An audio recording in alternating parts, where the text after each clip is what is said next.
I opened up a lot this first episode, and I appreciate all the positive response. But now it's time to go back in. I'm Ariana Johnson, and I'm the Forgotten Child.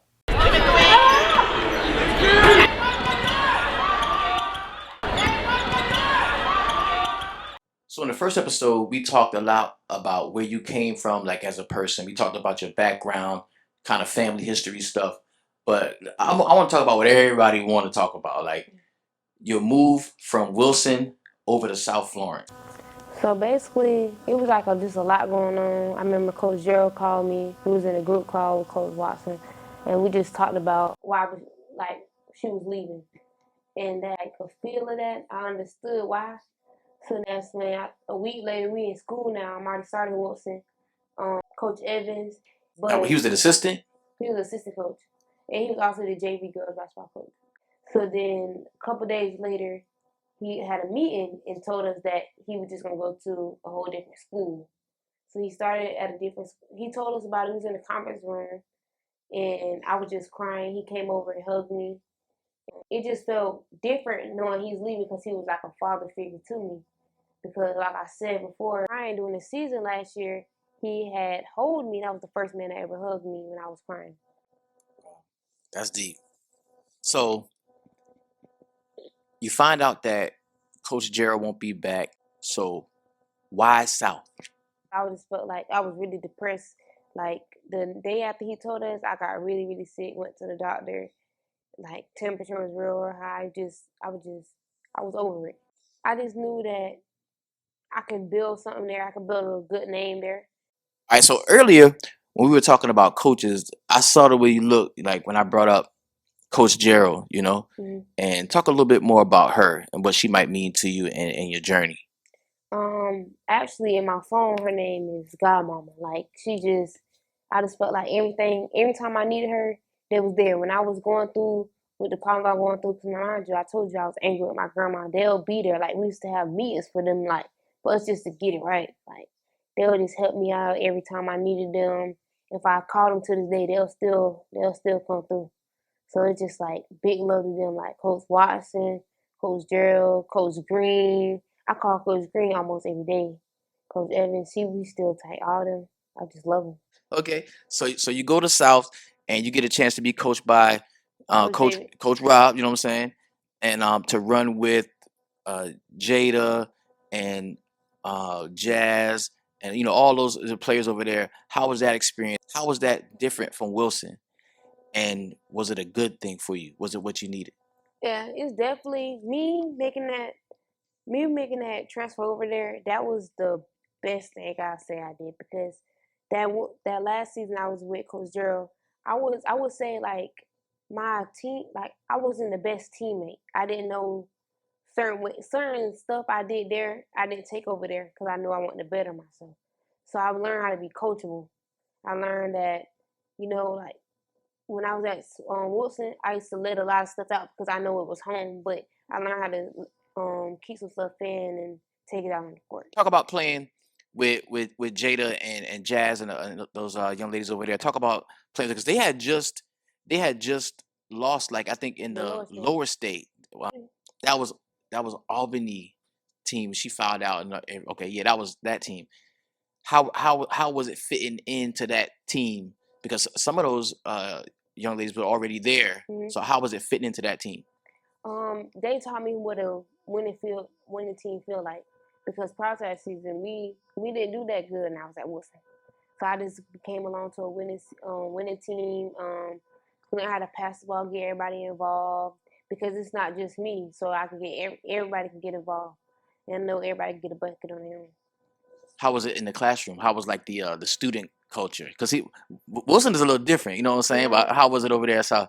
When I was at South, I remember I had a history class, and the history class it really made me study because I'm not used to really studying because I really can't remember everything. But with hers, it was like she we had to write everything out, like all the questions on the test. We had to write all the answers out. So it made me think a little harder. The students, they was different because like it's like a high school musical over there.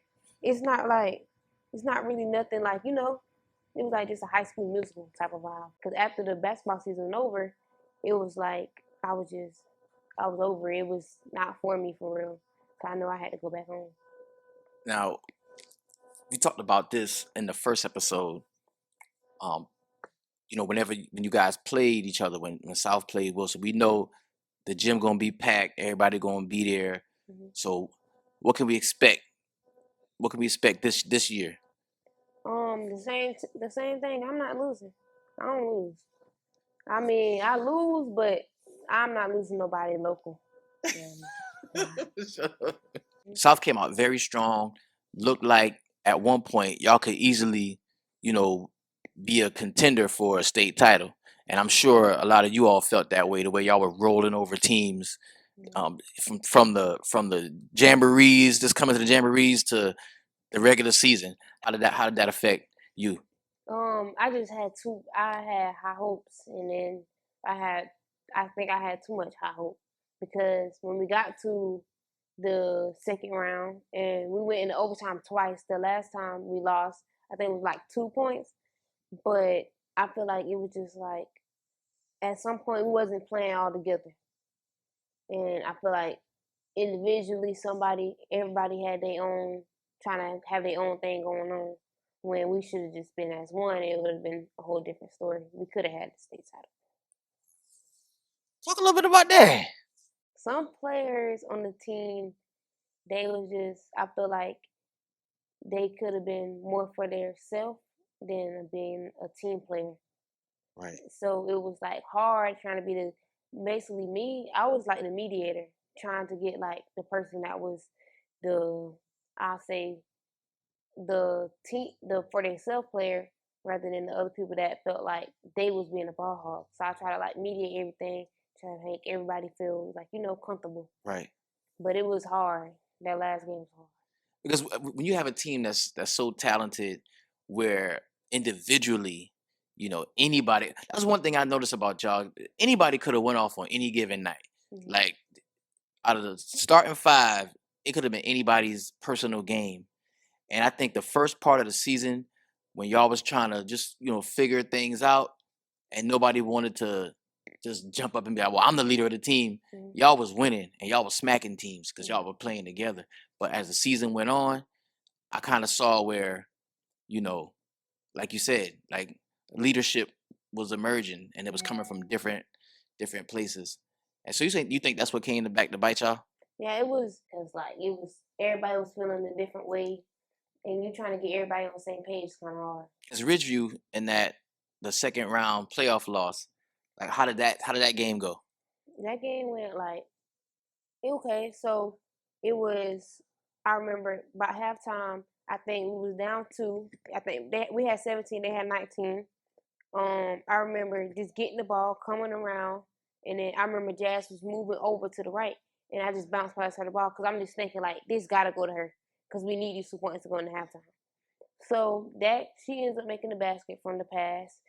Further on, we get back. We had to pick up our energy. We got to get together. But I also think Jada was still hurting. Her knee was still hurting. But it was just hard trying to like we was fighting, but we should have came out with the fight energy from the jump, and it would have been a whole different game. Right. Now, was the way y'all was beating teams that you think that played into? Yeah, like I feel like I wouldn't say we was cocky, but we just feel like we had it going on. Like it was nobody that was messing with us. Right. So how'd you feel after that loss? I felt sad. I mean, that loss, it was like, I know it's just one picture. It was like, I just looked like I'm stressed out. Like, it just took a toll on me because I didn't think we was going to lose. Right. All right. So let's talk about the new Wilson team. The team is very young, Mm-hmm.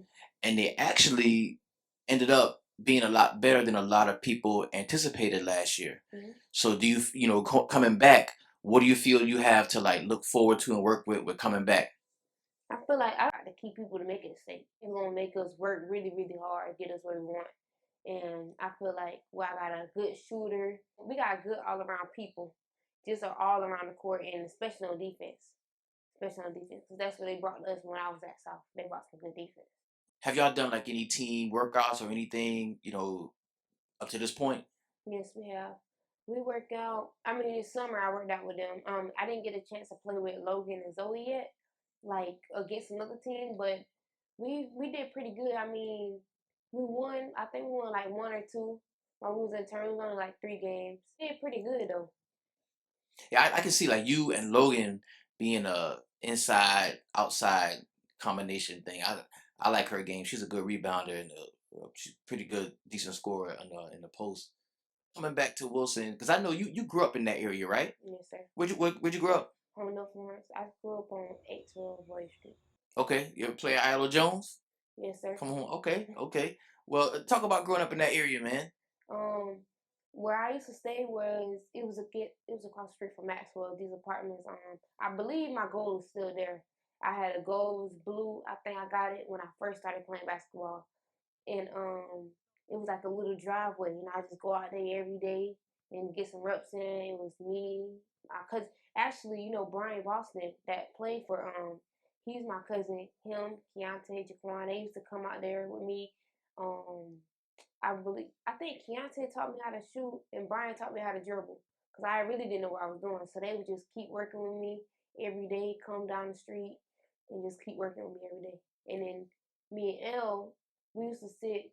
It's like this, like a round part. We used to sit right there every day and just talk. And she come out there with me and hoop and Sunday. Everybody just come down to my house and we just ball.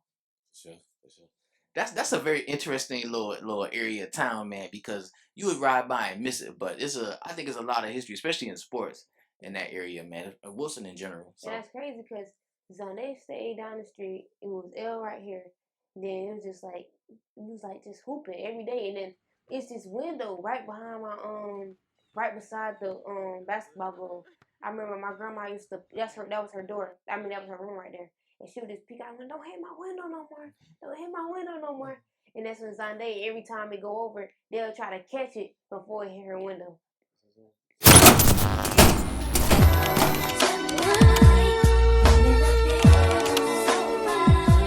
Y'all going to come back for episode 3. I got some special guests. Thank y'all for watching the Forgotten Child documentary. Stay tuned.